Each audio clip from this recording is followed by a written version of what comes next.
The absolute value, that's what the symbol means, absolute value. And it's the distance a number is from 0, and distance is always positive. So look at answer selection A.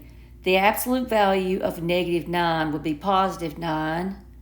Bring down the minus sign. Absolute value of 7 is 7. 9 minus 7 is 2. Well, that's not negative. Look at selection B. Absolute value of, well, inside the absolute value bars, you have -9 minus 7. -9 minus 7 is -16. Absolute value of -16 would be 16. That's not negative. Now look at C. Same thing. You've got absolute value of 7 minus a -9. So that's 7 plus 9, which is 16. Absolute value of 16 is 16. Look at D. You've got absolute value bars on the outside as well as on the inside. So absolute value of a 7 is a 7 minus, bring down that minus sign. Absolute value of a -9 is a 9.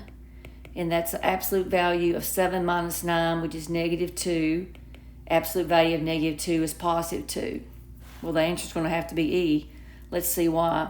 Absolute value of 7 is 7 minus, bring down that minus sign. You can't say minus times a minus is a positive. You can't get inside those absolute value bars. So just take the absolute value of a -9, which is a +9. 7 minus 9 is a -2. There's your answer.